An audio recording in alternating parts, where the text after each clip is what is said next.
Well, we talked about New York, we talked about Philly, the states in general, not to get too political and not to put you on the spot.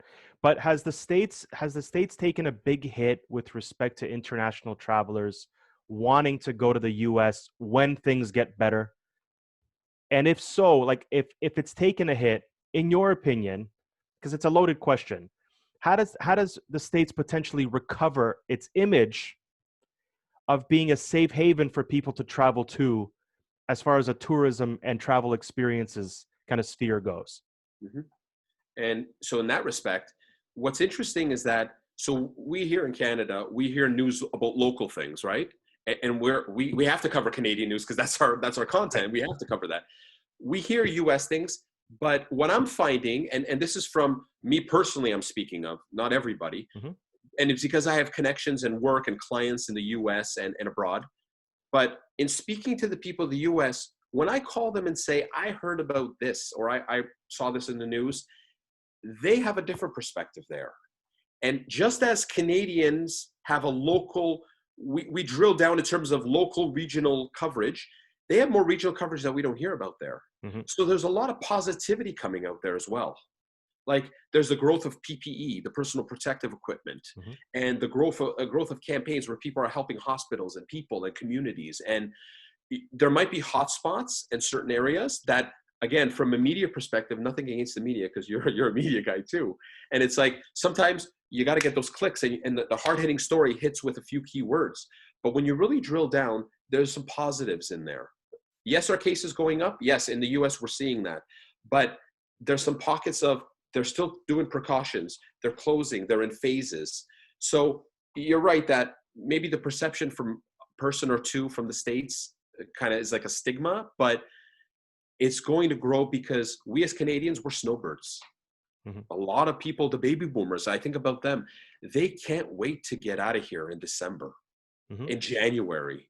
And if it takes that long, just because if it's a safety thing, that's fine. But people are going to want to go. And whether they drive in their car because they feel safe in their car and they drive to Florida and New York and Arizona and Phoenix and California, that's fine. But they're going to go. They're going to go back because they have homes there. That's the other Hmm. thing. They have homes there. Hmm. So they're like, it's like a cottage. It's like, how am I not going to use that when in a Canadian winter when it's cold here? Like, come on, we have to Hmm. balance that out. They're thinking to themselves. Right. So I think like any place, it's going to change. People are going to see the positives, and it's going to get back to some measure of people going back. And once the borders open, that's going to help as well. Because here's the other thing: you hear the borders closed, so nobody can travel flight wise, right? Hmm. Cruise, same thing. But have we heard in the news? No one's saying anything about hotels. I don't know if you've noticed this, but Hmm. no one is going out there saying like, no Trudeau or Ford is saying, hey guys, it's okay to go to a hotel in your region Hmm. because people are, but believe it or not, people think, well, hotels are lumped into you can't travel, but that's not true. Right. Hotels are doing cleaning protocols all throughout Ontario and throughout Canada.